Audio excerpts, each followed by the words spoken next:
দিনটি ছিল জুলাই মাসের ২৭ তারিখ। শ্রাবণের বৃষ্টি ভেজা ওয়েদার গায়ে মেখে বেরিয়ে পড়েছিলাম ঝাড়খণ্ড রাজ্যের প্রাকৃতিক সৌন্দর্যে গড়ে ওঠা ম্যাসেঞ্জারের উদ্দেশ্যে। তবে আজ কোনো বাস বা ট্রেনে জার্নি করিনি। আজ বেরিয়ে পড়েছিলাম অভির বাইকে করে।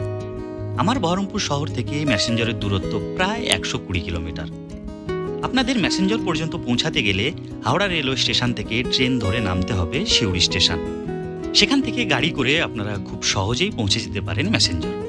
ম্যাসেঞ্জারের সবুজে ঘেরা প্রাকৃতিক দৃশ্য আপনার মন ভালো করতে বাধ্য। ম্যাসেঞ্জারে থাকার জন্য রয়েছে প্রচুর হোটেল ও রিসর্ট। তবে আপনারা ময়ূরাক্ষী নদীর ধারে গড়ে ওঠা ইকো কটেজে থাকতে পারেন। রুম ভাড়া পড়ে ২৫০০ টাকা। ইকো কটেজে আপনারা পেয়ে যাবেন ক্যাফেরও ব্যবস্থা। আপনার ইকো কটেজে না থাকলেও ২০ টাকার টিকিট কেটে গোটা ইকো কটেজ ঘুরে নিতে পারেন। ম্যাসেঞ্জারের মূল আকর্ষণ হলো ময়ূরাক্ষী নদীর ধারে গড়ে ওঠা ম্যাসেঞ্জার ড্যাম। তাছাড়া রয়েছে নানান ধরনের সাইট সিন।